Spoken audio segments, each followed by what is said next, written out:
확신하는 믿음이 있습니까? 라는 제목으로 하나님 말씀을 같이 나누겠습니다. 오늘 본문에는 엘리사 선지자의 마지막 이야기가 담겨 있습니다.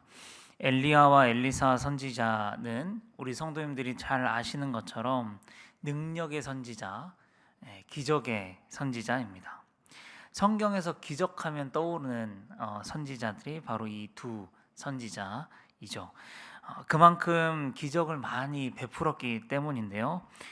오늘 본문에 보면 엘리사는 죽으면서까지도 기적이 함께 따라다니는 것을 보게 됩니다. 그야말로 기적의 아주 충만이죠. 그런데요, 엘리사와 이 엘리야 이야기들을 통해서 우리에게 드러내고자 하는 것은 사실 기적이 아닙니다. 그들이 얼마나 대단한 선지자였는지를 이야기하고자 함도 아닙니다. 엘리야나 엘리사처럼 살면 너희도 기적을 부릴 수가 있어. 이런 것을 이야기하고자 하는 것이 아닙니다. 이들을 통해서 드러내고자 하는 건 뭐냐면 하나님께서 얼마나 대단한 분인가 하는 것입니다. 하나님께 온갖 기적의 충만함이 있으며 그 하나님이 이스라엘에게 어떤 하나님이신지를 나타낼 테니 너희가 좀 알아먹으라 라는 것입니다. 제발 좀 알아먹고 하나님을 어떻게 믿어야 될지, 하나님을 어떻게 신뢰해야 하겠는지를 생각해 보라 라는 것이죠. 오늘 본문의 말씀의 주제는요, 엘리사의 죽음도 아니고 기적도 아닙니다. 오늘 본문 말씀의 중심은 하나님이시고요. 던져주는 메시지는 우리의 믿음에 관한 이야기입니다. 오늘 말씀을 차례로 읽어가면서 하나님께서 주시는 메시지를 찾아보도록 하겠습니다. 먼저 열왕기하 13장 14절을 한번 같이 읽도록 하겠습니다. 시작. 엘리사가 죽을 병이 들매 이스라엘의 왕 요아스가 그에게로 내려와 자기의 얼굴에 눈물을 흘리며 이르되 내 아버지여 내 아버지여 이스라엘의 병거와 마병이여. 아멘. 네. 이스라엘 왕 요아스가 엘리사를 향해서 내 아버지여 이스라엘의 병거와 마병이여 라고 부릅니다. 이건 뭘 의미하는 것 같아요? 이스라엘과 요아스가 그만큼 엘리사 선지자를 마음으로 의지했다라는 것이죠. 그동안 우리 이스라엘을 지켜준 것은 자기 자신의 어떤 통치의 탁월함도 아니고 이스라엘의 군사력도 아니고 바로 하나님의 사람 엘리야 당신이 있었기에 우리 이스라엘이 여기까지 올 수 있었다. 그런 표현일 것입니다. 그런데 지금 이제 그런 엘리사가 죽어가는 거예요. 여러분 혹시 마음에 의지하던 사람을 떠나보내신 경험이 있으신가요? 내가 사랑했던 사람이든지 친구이든지 가족이든지 또는 영적으로 내가 굉장히 의지했던 어떤 분을 어떤 의미로든지 떠나보내신 경험이 있으십니까? 아마 저보다 우리 성도님들께서 더 많으시겠죠? 그런 경험이. 얼마 전에 제가 바람의 노래라는 노래를 듣게 되었습니다. 아시나요? 조용필 님의 바람의 노래. 싱어게인 3에서 홍이삭 씨가 불렀었는데 전 이 노래의 가사가 이렇게 깊은지 몰랐었습니다. 어떤 부분이 감명 깊었냐면 나를 떠난 사람들과 만나게 될 또 다른 사람들, 그런 가사가 있고 또 이 부분이요, 보다 많은 실패와 고뇌의 시간이 비켜갈 수 없다는 걸 우린 깨달았네. 이제 그 해답이 사랑이라면 나는 이 세상 모든 것들을 사랑하겠네. 마치 찬양을 듣는 것처럼 은혜로웠던 것 같아요. 이것을 들을 때 저도 살아가다 보니까 막 이런 가사들이 와닿는 것 같아요.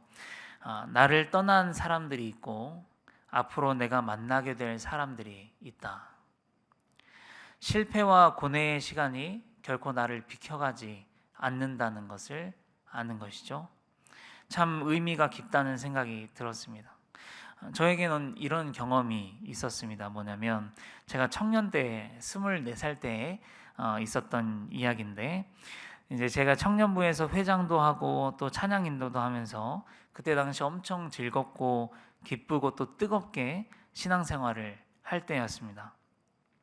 당시에 저희를 지도해 주셨던 목사님이 바뀐다는 이야기를 들었습니다.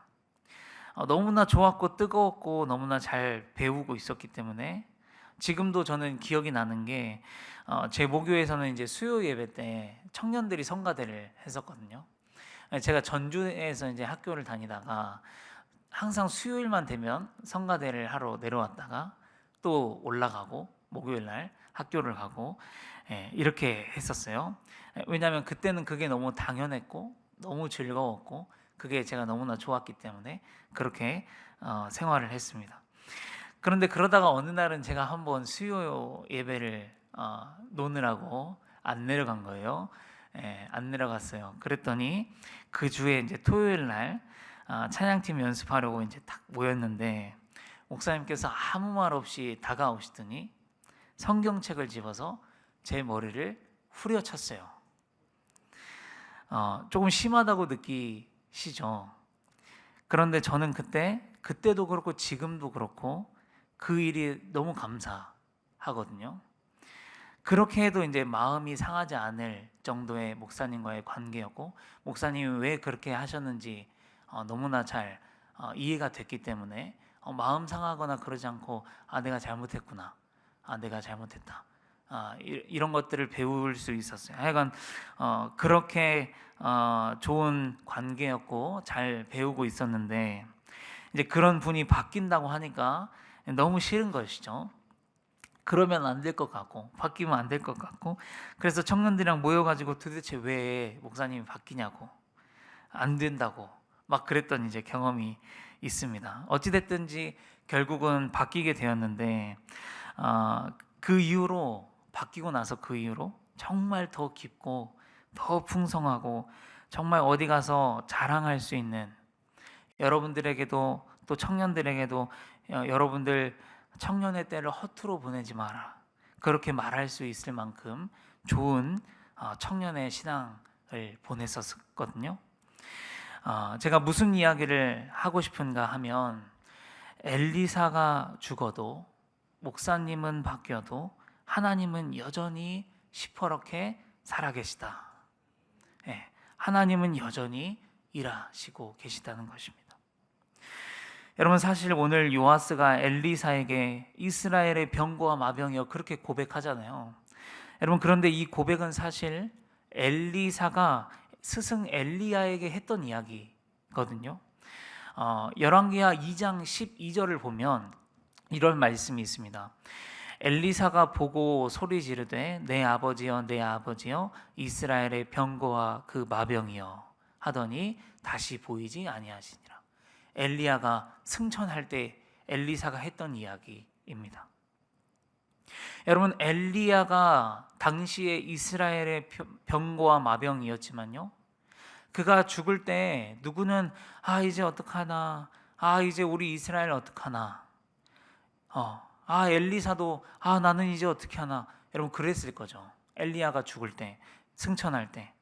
그런데 결국 엘리사도 이스라엘의 병거와 마병이 되었잖아요. 여러분, 이게 무슨 뜻이냐면, 엘리야도 때 되면 가고 엘리사도 오늘 때 되면 가죠. 그러지만 하나님께서는 여전히 이스라엘 가운데서 시퍼렇게 살아계시고 역사하신다는 것입니다. 그게 중요하다는 것이에요. 여러분, 엘리야 선지자, 엘리사 선지자, 그들을 통한 기적, 얼마나 많은 기적을 행했는가, 이것은 중요하지 않습니다. 중요한 것은 엘리야, 엘리사를 통해서 일하신 하나님이죠. 그 다음 세대 또 엘리사를 통해서 일하신 하나님, 그 하나님의 말씀이 그 어떤 무기보다 능력이 있고 그 어떤 나라보다 강력했다는 그것이 중요한 것입니다. 그럼 오늘 말씀 20절, 21절도 한번 보겠습니다. 잘못 보면 안 되거든요. 한번 같이 읽어보면 좋겠는데 20절 21절입니다. 시작. 엘리사가 죽으니 그를 장사하였고 해가 바뀌면 모압 도적 떼들이 그 땅에 온지라. 마침 사람을 장사하는 자들이 그 도적 떼를 보고 그의 시체를 엘리사의 묘실에 들이던짐에 시체가 엘리사의 뼈에 닿자 곧 회생하여 일어섰더라. 엄청 대단한 일이죠. 놀라운 일이죠. 도적대가 오는 것을 보고 시체를 엘리사의 묘실에 던졌는데 시체가 엘리사의 이 뼈에 닿더니 갑자기 회생하여 일어났다는 것입니다. 말도 안 되는 놀라운 일이잖아요. 여러분, 여기에서 이 본문을 잘못 해석하면 어떻게 되냐면 나도 엘리사처럼 되려고 하는 것입니다. 나도 막 기도의 사람, 능력의 사람, 영적인 사람이 돼가지고 나한테서 막 능력이 나가고 막 그러는 사람이 되고 싶은 것이죠. 여러분, 이런 사람들이 제일 무서운 사람들이. 여러분, 이 사람들에게는 영적인 교만이 있습니다. 나는 저 사람들이랑 달라. 야, 나 기도하는 사람이야. 야, 나 영적인 사람이야. 나 특별한 인사가 있어. 은사가 있어. 나의 부르심에는 특별함이 있어. 그러니까 내 말을 들어야 돼. 이렇게 가면 완전히 잘못 가는 거예요. 엘리사처럼 엘리사를 좀 봐. 대단하지. 나도 저런 사람이 돼야지. 여러분, 이렇게 가면 잘못 해석하는 것이고요. 주님께서 여러분 이런 사람들을 보고 뭐라고 말씀을 하셨냐면 마태복음에 이렇게 이야기를 하십니다. 그날에 많은 사람이 나더러 이르되 주여 주여 우리가 주의 이름으로 선지자 노릇도 하고 주의 이름으로 귀신도 쫓아내고 주의 이름으로 많은 권능을 행하지 아니하였나이까 하리니 그때 내가 그들에게 밝히 말하되 내가 너희를 도무지 알지 못하니 불법을 행하는 자들아 내게서 떠나가라. 이렇게 이야기하셨거든요. 여러분, 그래서 이 엘리사의 시체에 닿았더니 시체가 회생되었다. 이 말은 뭐냐면 엘리사가 죽었지만 여전히 하나님의 능력은 죽지 않았다. 여전히 살아계셔서 역사하시더라. 그러면 이걸 말하고 싶은 거지. 너희들도 엘리사처럼 되어라. 우리도 엘리사처럼 돼야 된다. 그거를 엘리사에게 집중하라는 이야기가 아니거든요. 여러분, 우리는 무익하고요. 오직 능력과 영광과 권능은 하나님께 있다는 것을 우리는 알아야 하겠습니다.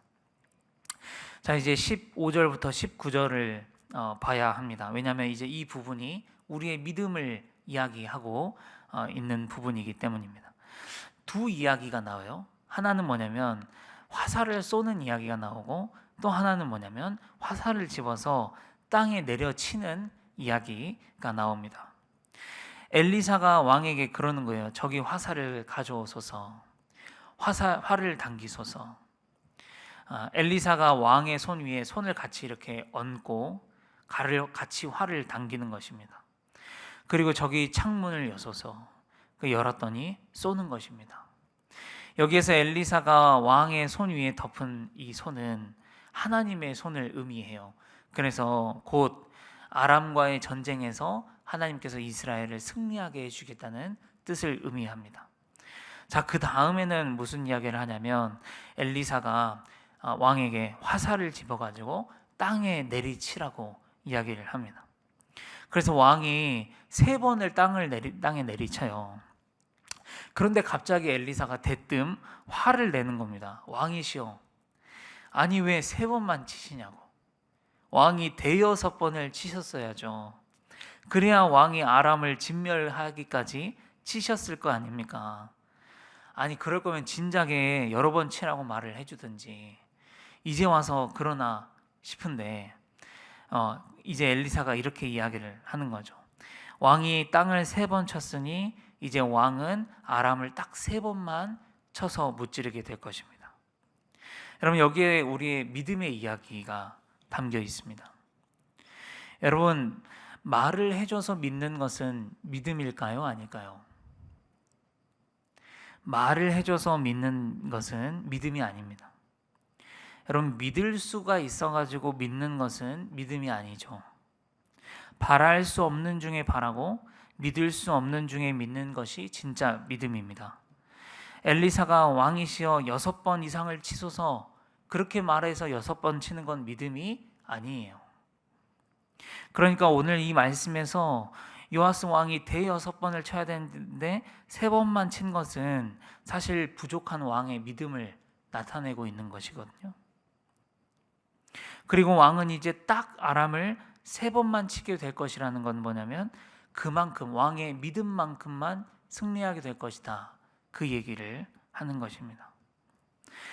사랑하는 성도 여러분, 사실 이 왕의 믿음이 우리의 믿음 같습니다. 내 앞에 아람이라고 하는 고난이 있고 아람이라고 하는 병이 있고 아람이라고 하는 영적인 산을 맞닥뜨렸을 때 우리의 믿음은 어떻습니까? 하나님을 믿는다고 하기는 하는데 완전히 신뢰하지는 못하고 어중간하게 믿는 것 아니냐는 것입니다. 여러분, 오늘 엘리사가 대여섯 번을 쳤어야죠 라고 말하는 것은 당신이 확신하게 믿으라는 것이거든요. 대여섯 번을 내리칠 정도로 확실하게 믿어야 한다는 것입니다. 사랑하는 성도 여러분, 우리가 믿는 하나님이 어중간하게 역사해 주시는 분이십니까?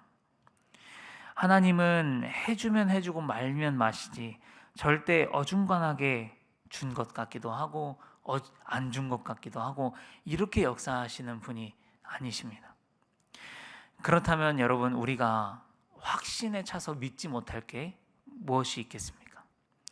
될 것도 안 될 것도 오직 하나님께 달려 있다면 이왕 우리가 하나님을 믿을 거 대여섯 번을 치는 믿음으로 확신하게 믿을 수 있기를 축복합니다. 자, 그러면 우리가 왜 이렇게 하나님을 확신하며 믿어야 하는가? 또 우리가 그렇게 믿을 수 있는 이유가 무엇인가? 그것은 하나님이 여전히 살아계셔서 이시기도 하지만 23절의 말씀을 우리가 같이 한번 읽어보도록 하겠습니다. 시작. 여호와께서 아브라함과 이삭과 야곱과 더불어 세우신 언약 때문에 이스라엘에게 은혜를 베풀며 그들을 불쌍히 여기시며 돌보사 멸하기를 즐겨하지 아니하시고 이때까지 자기 앞에서 쫓아내지 아니하셨더라. 네, 이 말씀은 무슨 뜻입니까? 내가 어떠한 사람이든지 내가 얼마나 부족하든지 그것과는 상관없이 하나님께서 우리와 언약하셨기 때문에 그것으로 말미암아 하나님은 우리에게 은혜를 베푸시고 그것으로 말미암아 우리를 불쌍히 여기시고 언약으로 말미암아 언약 때문에라도 우리를 돌보시고 언약 때문이라도 우리를 멸하시는 것을 참으신다. 여러분, 그런 이야기입니다. 그 세우신 언약 때문에 자신의 독생자이신 아들까지 내어주신 분이 어찌 우리를 버리시겠으며 어찌 우리를 못 본 채 하시겠으며 그런 이야기입니다. 그리고 오히려 하나님은 우리에게 이렇게도 말씀을 하세요. 요한복음에 보면 너희가 나를 택한 것이 아니다. 내가 너희를 택하여 세웠나니 이는 너희로 가서 열매를 맺게 하고 또 너희의 열매가 항상 있게 하여서 내 이름으로 아버지께 무엇을 구하든지 다 받게 하려 합니다. 이렇게 이야기를 합니다. 그러므로 성도 여러분, 하나님께서 나에게 반드시 선하실 것이다 라는 것을 우리가 확신하지 못할 이유가 없습니다. 그러므로 어중간한 믿음을 오늘 다시 확신의 믿음으로 바로 세우실 수 있기를 축복합니다. 기도하겠습니다.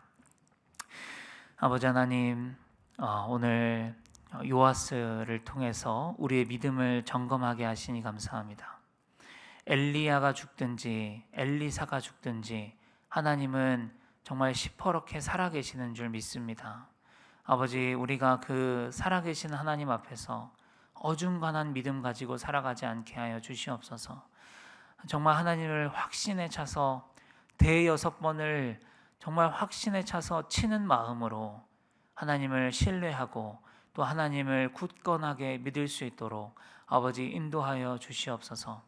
아버지, 오늘 요아스는 이스라엘은 딱 3번만 이기게 될 것입니다. 믿음대로, 우리의 믿음대로 될 것이라고 말씀하시는 것입니다. 우리가 정말 확신으로 하나님을 믿어서 우리의 믿음대로 우리 삶 가운데 역사하시는 하나님을 우리가 체험할 수 있도록 인도하여 주시옵소서. 특별히 병중에 있는 우리 환우들 정말 확신을 갖게 하여 주시고 정말 그 믿음대로 치유되고 또 하나님 앞에 모든 병들이 깨끗이 나음 받을 수 있는 우리 성도님들의 삶이 될 수 있도록, 신앙이 될 수 있도록 아버지 함께 하시고 인도하여 주시옵소서. 예수님의 이름으로 감사하며 기도합니다. 아멘.